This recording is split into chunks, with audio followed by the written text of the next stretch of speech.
what I will do is address you the way that you should be addressed. Miss Amber.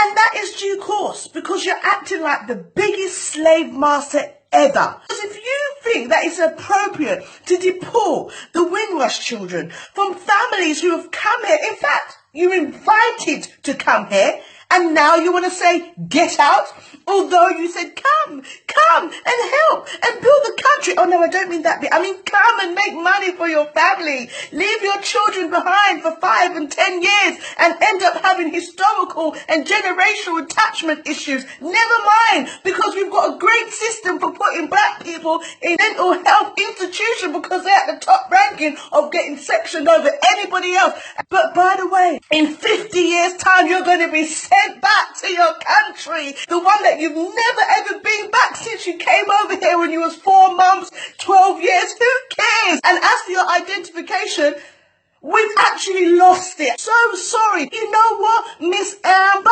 Your apology means nothing, especially to the man who found out he had prostate cancer and then was told, oh, you're going to have to pay £54,000. Yeah, because you're black Caribbean from the Windrush generation. And it's only a little bit of cancer. And if you do die, we're going to send you back anyway. You, Miss Amber. And obviously we can't forget your side chick, Miss May. Your racist, institutional, modern-day slavery way of thinking is now being lifted to the surface, because you know what you didn't think about? Although you think that this country is so segregated and there's so much racism amongst us, you forgot there's a lot of unity, because the same people who actually look like you but don't think like you are speaking up for us. You forgot about that. You forgot about that bit, innit? We're all integrated. There's so many different ones of us. Mixed race, dual heritage.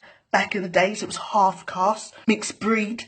Yeah, back then, that's probably why you didn't want it, isn't it? It's probably why there was so much segregation. We can't make them interbreed together, because when we're trying to send them back in 50 years, they're going to have love and union between them.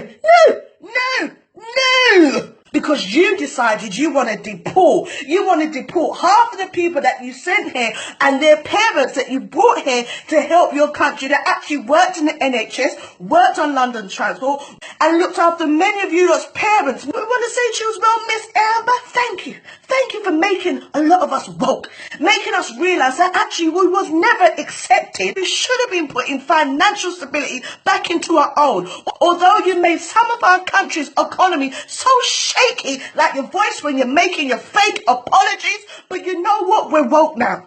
We're woke now, Miss Amber. And you go and make this stupid little list of what to do if you get deported.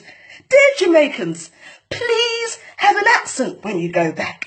You might as well put on the lift, build up a split, lean on a wall and say you're Bob Marley's cousin. Not everybody has been back to Jamaica. Not everybody who is for Jamaica is going to actually still have an accent. You know what I think you should do, Miss Amber? I think you better do a little DNA test. You know what I mean? One of those. An ancestry test, because somewhere in that bloodline of you, you might have a little black in you. And we're going to tell them deport your ass and see how you feel being sent back to a country that you've got no ties to. You've allowed these people no access to any public funds. They're not allowed to work. They're not allowed to get any benefits. Some have lost their homes. Some has even died due to the stress. Oh, this is on your hands, Miss Amber. All the people that you have deported in an inhumane way, and all the people that you've caused suffering because they're worried, because they're now deemed as illegal, give them their reparation. Pay them back the taxes that they've paid into the country. Why don't you do that? Where's their compensation? Trust me, if you was to pay them back in what they have contributed to the country, I think your finance secretary would be a little bit shaky, brethren. Of course, people want to sit in a country where it's hot and it's sunny and they can pick fruits instead of eating fruits that's been sprayed with chemicals and dive in a beautiful sea. In fact, you've probably been there, Miss Amber. Well, it's not just a race thing, it's also a class thing. So everybody who's out there that's supporting this and saying enough is enough, a lot of them want to say to you, step down, Miss Amber.